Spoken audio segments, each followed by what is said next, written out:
somente a nível afetivo, sexual ou conjugal. Ela se dá em determinadas maneiras.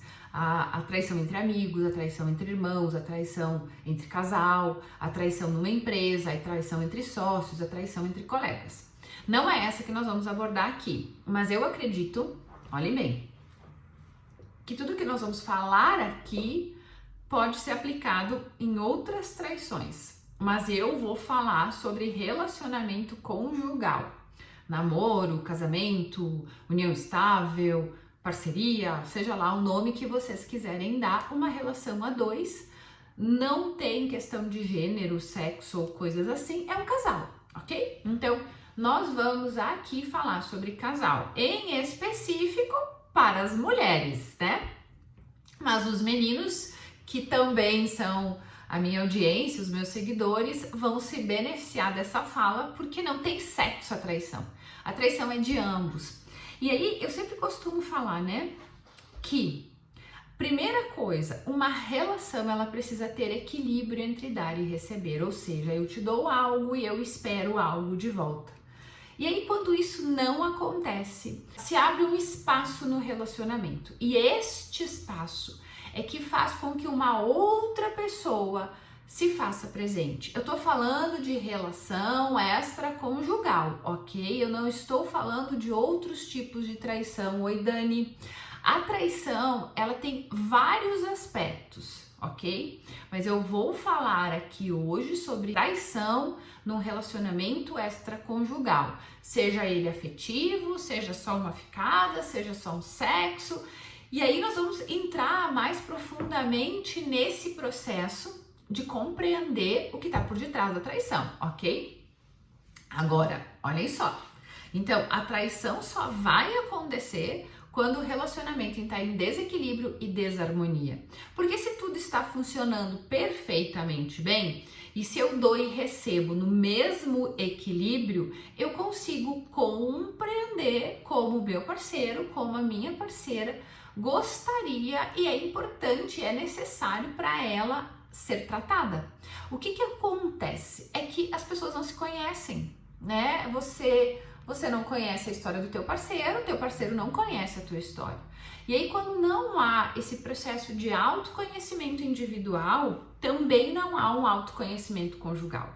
E assim, ó, geralmente quando se tem uma traição, que esse é o ponto, fui traída, e aí, o que eu faço agora, né? O que eu faço agora que eu fui traída?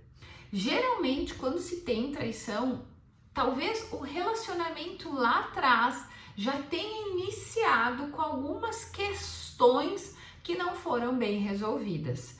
Ou seja, pode ter iniciado de uma maneira prematura, ele pode ter pulado etapas, pode ter uma gestação ali no meio que rompe o processo do namoro, pode ter uma mentira, e aí muitas coisas vão sendo levadas em consideração até que o ato, né, da traição verdadeiramente aconteça.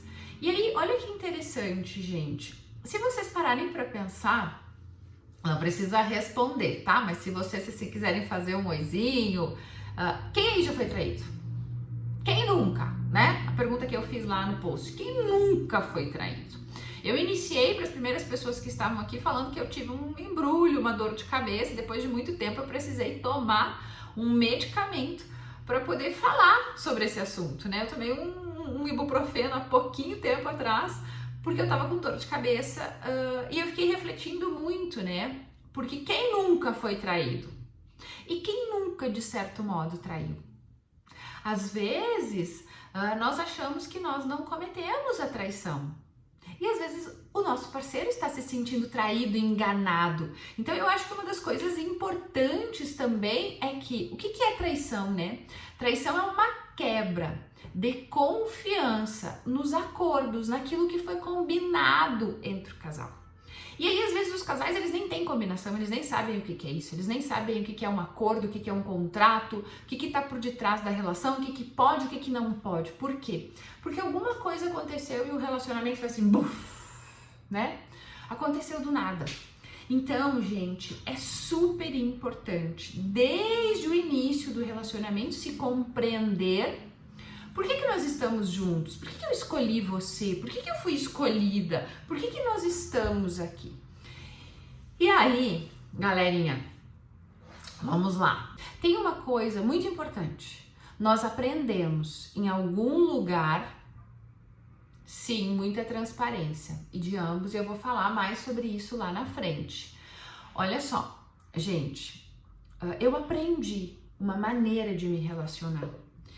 Eu vi, ouvi, senti, comuniquei, pensei, vi meus pais fazendo isso, ou seja, o modelo de casal ao qual eu aprendi. Não importa se você foi educado por vô, por vó, por tio e tia, por pais adotivos. Você conviveu numa casa com alguém que teve um relacionamento. Ah, mas eu vivi num orfanato. E no orfanato eu não tive esse modelo. Você herdou um modelo mesmo que você não tenha convivido, tá? E esses nossos modelos, eles são inseridos, né, na maneira como nós vamos nos relacionar com o mundo, porque eu não estou falando de relacionamento nesse momento somente o conjugal, o extraconjugal é o tema do nosso assunto. Mas como nós nos relacionamos com o mundo se diz muito da maneira como nós crescemos e convivemos naquela residência, né? Como nós coabitamos com os nossos progenitores, com os nossos cuidadores. Então, quando eu falo de pai e mãe, nem sempre é pai e mãe, são cuidadores. E esse modelo ele é apreendido. Por quê? Porque eu vejo as situações, porque eu escuto as falas, porque tem momentos que aquilo me dá uma sensação de angústia, de ansiedade, de insegurança, porque eu vi pai e mãe discutindo, porque eu vi pai cobrando um comportamento que não era considerado adequado para ele da mãe, vi mãe ou cuidadora cobrando do pai. Eu vou usar pai e mãe, tá, gente? Mas cada um coloca aí a nomenclatura do seu cuidador. Vocês estão entendendo o que eu tô querendo falar? Me dê um joinha aí para mim poder saber se tá fazendo sentido para vocês o que eu venho falando. Então, assim, aquele modelo que é aprendido, que eu vi, ouvi, senti por um longo período de tempo na minha vida, é o modelo que eu vou replicar nos relacionamentos que eu vier a ter da minha infância até eu morrer. Agora, o que acontece? Quando eu vou para um relacionamento, então vamos lá, qual é a nossa primeira relação? Mãe e pai, né? Em específico, o nosso primeiro contato é com a nossa mãe. Depois o nosso pai entra. Depois eu vou pra escola, ou pode vir uma babá, aí vem os amiguinhos, vem os coleguinhas, aí vem o professor, aí vem o primeiro beijo, vem o primeiro namorado e aí vem o casamento, tá? Vou encurtar as etapas. E aí eu escolhi o meu cônjuge, que é, seja homem ou seja mulher, é o meu parceiro de que eu escolhi pra vida, pra casar, pra constituir família. E aí alguma coisa acontece ali. Eu, muito insegura, não consigo confiar, não acho que essa pessoa seja confiável e eu começo a criar um monte de cenas. Isso pode acontecer com o parceiro também, não é só comigo, não é uma pessoa só. E aí, por que eu tô sendo insegura, tô me sentindo mal, não confio no meu parceiro? Por que isso acontece? Isso acontece por quê? Porque eu vivi num modelo onde minha mãe ou meu pai se comportavam assim, com uma extrema insegurança, problema de autoestima, medo de ser traído ou porque verdadeiramente foram traídos. E aí você lá na tua infância presenciou uma traição dos teus pais. Tô dando um exemplo, gente. Quem me acompanha há bastante tempo sabe que eu falo que só tem duas maneiras, ou nós repetimos ou nós rejeitamos. Vocês lembram disso? Ou eu repito, ou eu rejeito. Porém, inclusive na rejeição, vem uma repetição. Ai, eu nunca fiz igual o meu pai fazia. Ai, eu nunca fiz igual a minha mãe fazia. Não, igual você não fez. Mas tem alguns aspectos e alguns estilos de comportamento que se assemelham àquele padrão. E aí você acaba repetindo, sim. Então, olha só. Por que, Ed, que você tá falando sobre isso agora? Chega a me dar coceira, né? Porque, gente, se na tua história de vida teu pai traiu tua mãe, você mulher, inconscientemente você vai escolher um parceiro que vai repetir aquilo que você acredita. aquilo que você viveu, experienciou, é o teu padrão, não tem outra maneira. Então, o que acontece? Hoje você está dizendo que eu escolhi ser traída. Sim, estou dizendo que você escolheu ser traída. Que droga, né? Que é essa? Como é que essa mulher aparece num domingo de tarde, às 16 horas, para me dizer que eu escolhi ser traída? Sim, você escolheu o cara que vai repetir o teu modelo, que vai repetir a tua herança comportamental, que vai confirmar aquilo que você acredita. Eu quero saber quantas mulheres tem aí que diz que tem o dedo podre. Quantas mulheres que tem aí que diz que homem é tudo igual. Quantas mulheres que diz aí, eu duvido que um homem não traia. Quantas de vocês falam isso? Eu falei isso durante muito tempo.